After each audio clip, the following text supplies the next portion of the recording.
Hello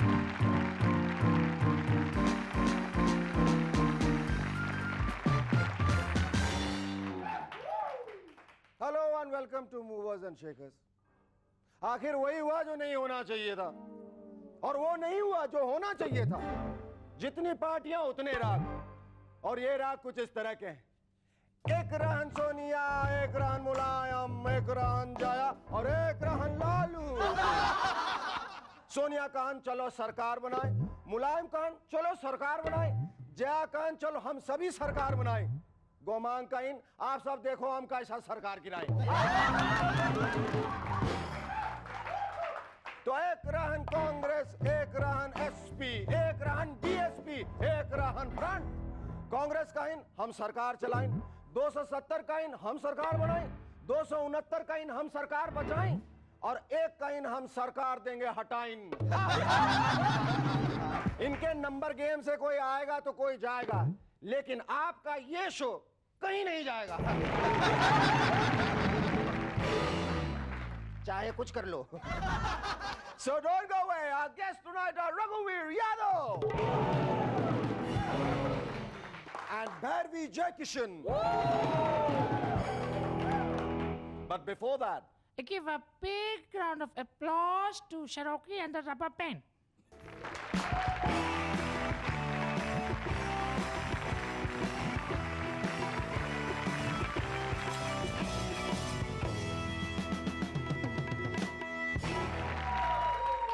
hello and welcome back to M&S once again. BJP एक vote से आ गई, एक वोट से आ गई। वाजपेयी जी के लिए चिल्ला चिल्ला कसम से मेरा गला बैठ गया, इन्हें जिताओ इन्हें जिताओ, लेकिन ना कोई सुनने वाला ही नहीं। इस बार जब मैंने कल्लू राम से बात की तो कहने लगा ये तो होना ही था। जयललिता जी ने पिछले 1 साल से बीजेपी को इसी एक शब्द से तो परेशान कर रखा था। मैंने पूछा कौन सा एक, तो वो बोला हेड एक। जब से बीजेपी एक वोट से हारी है, सारे देश को एक नंबर का महत्व समझ में आ गया। आजकल ट्रैफिक सिग्नल पर कोई गरीब ये नहीं कहता सिर्फ 1 रुपया दे दो, सिर्फ और एक तो बहुत होता है भाई। बात इतनी बढ़ गई है कि अब 2 नंबर का धंधा करने वाले भी कोई 1 नंबर का काम ढूंढ रहे हैं। अच्छा ये देखिए, गवर्नमेंट गिरती है तो सेंसेक्स भी गिरता है? जैसे मैं यहां से भागता हूं तो सुरेंद्र ही भाग जाता है। अब की बार तो सेंसेक्स इतना गिरा कि अंडरग्राउंड हो गया। हमारा एक ब्रोकर दोस्त तो रोने लगा, शेखर सेंसेक्स और कितना गिर सकता है? मैंने कहा हमारे नेताओं से ज्यादा नीचे वो क्या गिरेगा। पहले स्कूल्स में बच्चों से पूछते थे फला साल में भारत का पीएम कौन था, वो जमाना तो अब गया। अब टीचर्स पूछते हैं आज सवेरे 10:30 बजे पीएम कौन था यार। और उसके बाद 11:30 बजे किसका नंबर आया था। अब नया पीएम देखना हो तो आंखों को यूं फाड़ कर खुला रखिए, अगर आपने पलक झपकी तो नए पीएम को देखने का मौका खो बैठेंगे। जब लालू जी ने पार्लियामेंट में कहा हम साइंटिफिक तरीके से सरकार गिराएंगे, तो हम कंफ्यूज हो गए, ये वाला सरकार गिराने का साइंटिफिक तरीका क्या है? आपको भी पता नहीं चला ना, तो आइए लालू जी से ही पूछते हैं। लालू जी प्रणाम। जितरा सखरवा। लालू जी आपने जो साइंटिफिक तरीके से सरकार गिराने की बात कही थी वो अभी तक किसी के समझ में नहीं आई है। आपने दुनिया भर के साइंटिस्टों की नींदें उड़ा दी हैं। आखिर आपके साइंटिफिक तरीके का मतलब क्या था? हमने अपनी भैंसिया से पूछा था कि हमें सरकार गिराने में सबसे ज्यादा मदद कौन करेगा, तो वो बोली अम्मा।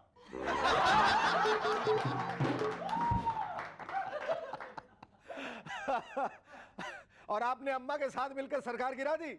अरे तो और क्या करते, अपने भैंसिया को नाराज कर देते का बुड़बक। लालू जी आप बहुत क्यूट हैं। अच्छा ये बताइए लालू जी, पटना से आते ही आप इतनी सारी पार्टियों से क्यों मिले थे? क्या इसके पीछे भी कोई साइंटिफिक रीजन था? हाँ बिल्कुल था।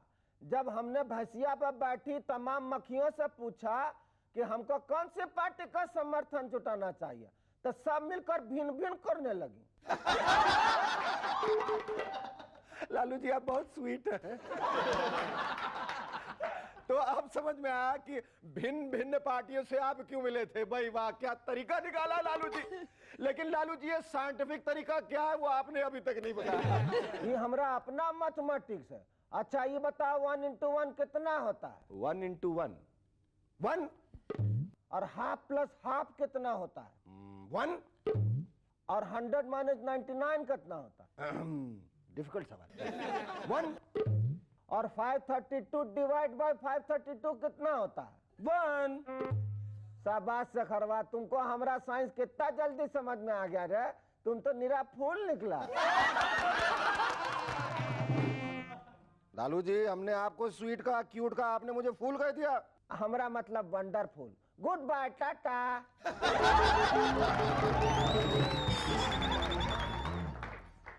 समर वेकेशन की वजह से आजकल ट्रेन का बड़ा बुरा हाल चल रहा है। हर एक डब्बे में पैसेंजर्स यूं ठूस ठूस के भरे होते हैं जैसे माचिस की छोटी सी डिबिया में तीलियां भरी होती है। कल कल्लू राम की बीवी को देखा, वो चलती ट्रेन में सामान भी फेंकी जा रही थी और दौड़ते भी जा रही थी।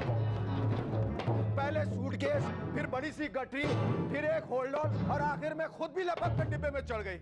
जिन यात्रियों पे गठरी और होल्डॉल गिरा था वो गुस्से में आकर उन्हें बाहर फेंकने ही वाले थे कि कल्लू राम की बीवी चिल्ला उठी, खबरदार, हम एक एक के हाथ पैर तोड़ डालेंगे जिसने हमारे घर वाले और बच्चों को बाहर फेंकने की कोशिश की। Our first guest on Movers and Shakers tonight is a true son of the soil, an immensely gifted actor with theatre, TV serials and films to his credit. Ladies and gentlemen, please welcome Raghuveer Yadav.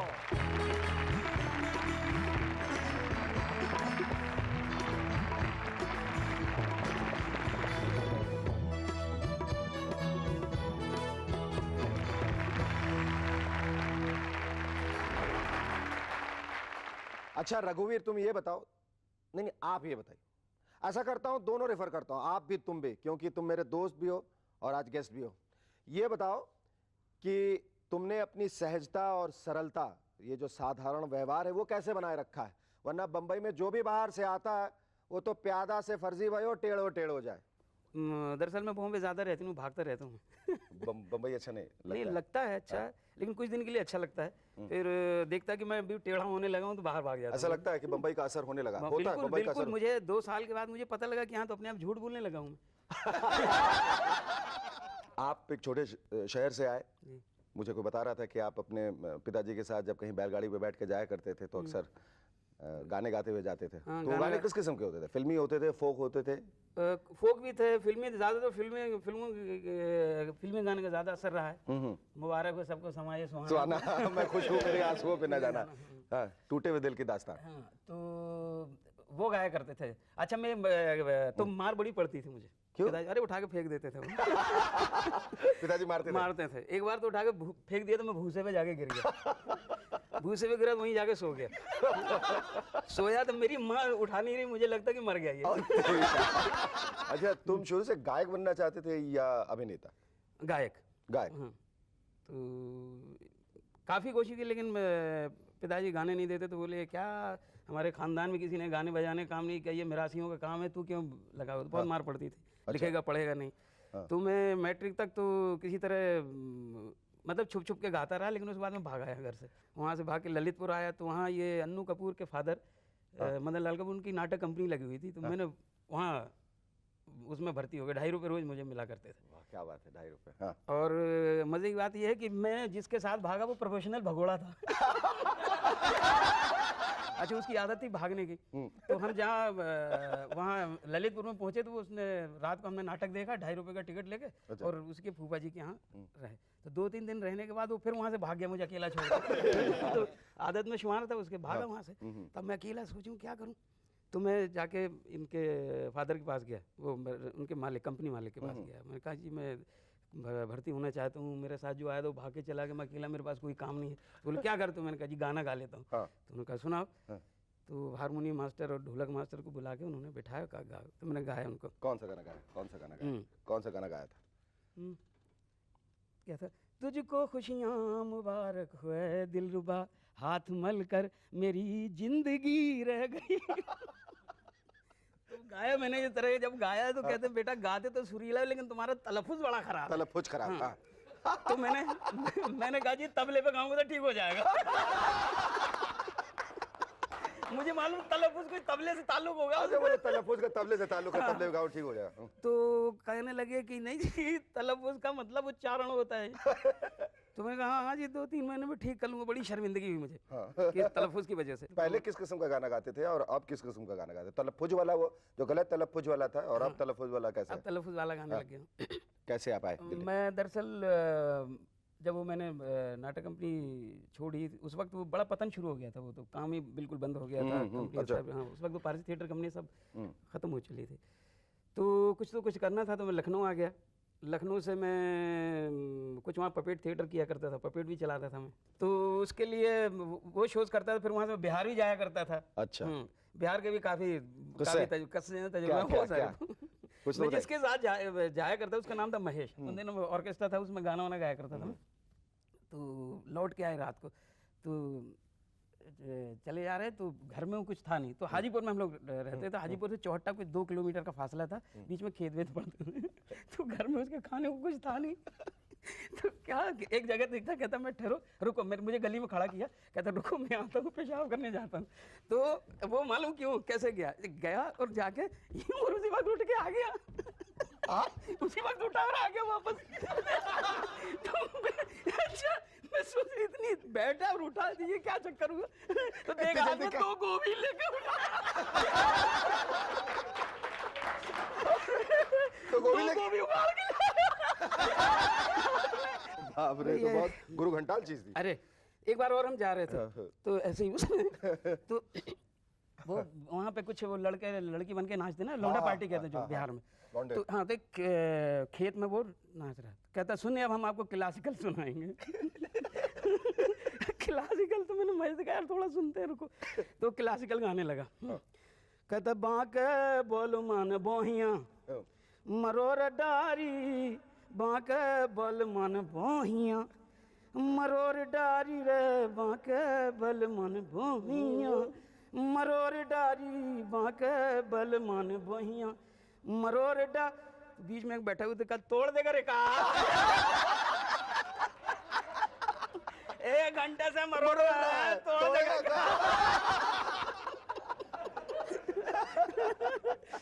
ऐसे ऐसे बहुत ही बहुत इन सब का तजुर्बा मेरे ख्याल से नेशनल स्कूल ऑफ ड्रामा बहुत काम आया होगा। काम आया। हाँ। तो एक्टर का तो पेशे में यही है कि सड़कों से जितना सीख लो सीख, बाद में तो कारपेट पे तो नहीं सीखा जाता ना। बिल्कुल बिल्कुल नहीं। तो फिर जब थिएटर इतने साल आपने किया, मतलब 3 साल तो एनएसडी में, फिर रेपरेटरी 10 साल रेपरेटरी में रहा। 10 साल रेपरेटरी कंपनी में, 3 साल एनएसडी में लगाया अपना पढ़ाई, तो कुल मिला के 13 साल। उसके बाद थिएटर की एक डिसिप्लिन के बाद अचानक जब फिल्मों में काम करना पड़ा बम्बई में आके, तो फिर हाउ डिड यू एडजस्ट, कैसा लगा? बड़ी तकलीफ हुई।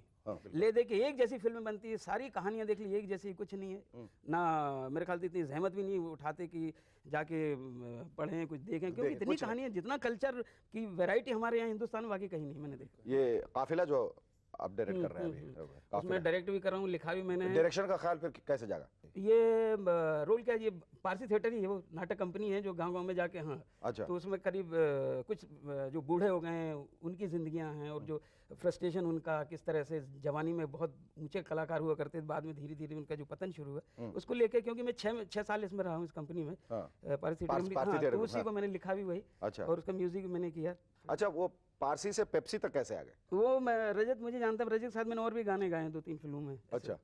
तो पता नहीं उसको याद आ गई होगी मेरी। रघुवीर, ये जो आपने फिल्म की 1942 love story, it was your first commercial film, जिसको कहते हैं कि बड़े बड़े जो सो कॉल्ड स्टार, सुपरस्टार जो होते हैं उनके साथ आपने काम किया। तो उसमें अनिल कपूर और मनीषा कोइराला वगैरह, इन लोगों का जो कमर्शियल सेट ऑफ एक्टर्स होते हैं, इनका एटीट्यूड क्या होता है? ये जो बड़े अच्छे एक्टर्स होते हैं, जो थिएटर से आते हैं, किस किस्म का रवैया होता है उनके इनका प्रति? रवैया होता है वो छतरी वाला और स्पॉट बॉय वाला, और कि एक आदमी पीछे छतरी, हाँ छतरी लिए घूमेगा। और तो मुझे अब समझ नहीं आता है, अगर इतना सारा कुछ अपने इर्द गिर्द बना रखा तो एक्टिंग कैसे करते होंगे। और समर के बारे में would you like to tell us something? Sagar के पास एक जगह कुल गांव, वहाँ हमने शूटिंग की। कुछ ज़्यादा मेहनत भी नहीं लगी, कि हम गांव में ही पहुंच गए थे। अच्छा। तो वहाँ का जैसे ही पानी पिया तो कैरेक्टर अंदर घुस गया मेरे। तो एक लेकिन बड़ा मज़ेदार होगा वहाँ पे, कि वहाँ पे एक पंडित रहता था। तो वो था तकरीबन 20 साल का और लगता था वो 14 साल का। आया खड़ा हुआ तो अच्छा वहाँ हम लोगों ने गांव वालों से थोड़े परेशान कर रहे थे सिक्योरिटी के लिए, तो पुलिस वाले बैठा रखे। तो कहता क्यों जी साहब, ये जो पुलिस वाले हैं ये डुप्लीकेट है कि automatic?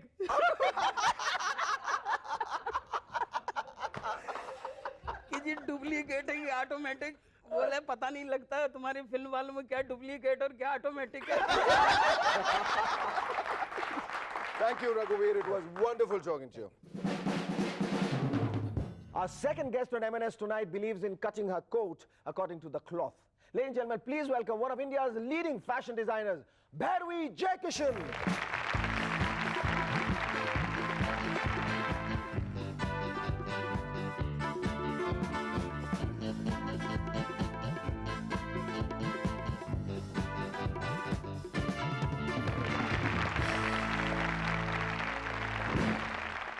Bhairavi, when did you first realize that you could become a fashion designer? I guess the day I sold my first outfit, maybe. But what's so exciting about designing? क्या सबसे इसमें excitement है क्या बात? Everything about it is Like exciting. what? The fact that you can see so many people wearing your creation. Wearing creation. Huh? And clothes give a person a lot of confidence. आपको and लगता है it कि goes कपड़ों की with your वजह से सबका personality. personality? हाँ. And if you can give a bit of confidence to somebody who's wearing your outfit, that's great. What is so different about Bhairavi Jayakishan's clothes? What is her trademark and who are the people who are buying her outfits? We'll talk about all these things and much more after a break. Stay with us, we'll be back in a moment to chat some more with Bhairavi Jayakishan.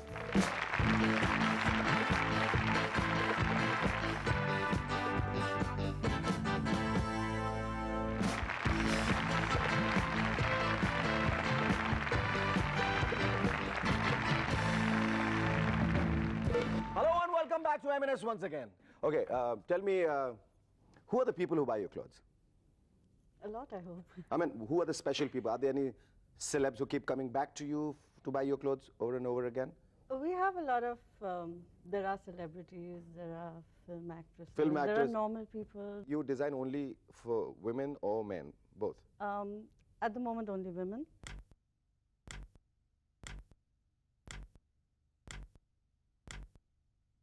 I have tried designing for men. But It- they're difficult. No, they're not difficult. In fact, it did very well, but I just find it a little boring designing for men. Okay, what according to you makes for a good outfit? Is it just the fabric, the feel of it, the cut, the fall, what? I think it's a combination of everything. You have to have the right design in the right fabric, in the right cut for the right person. So what are your future plans now? My future plans, I think, are to continue doing what I enjoy doing. Enjoy and doing. Just be happy doing that. Thank you so much. It was wonderful talking to you. Thank you. जाते जाते वाजपेयी जी, मैं और मेरी M&S की team आपको सिर्फ इतना कहना चाहेंगे, इस बात का विश्वास दिलाना चाहेंगे कि चाहे आप सरकार में रहें या ऑपोजिशन में, लेकिन हमारी सपोर्ट आपके लिए हमेशा रहेगी, क्योंकि आपने भी तो हमारे शो को कितना सपोर्ट दिया है। अर्ज है खास आपके लिए, रहे न रहे आप महका करेंगे, बन के हंसी M&S में आप वादा रहा ये, रहे न रहे आप।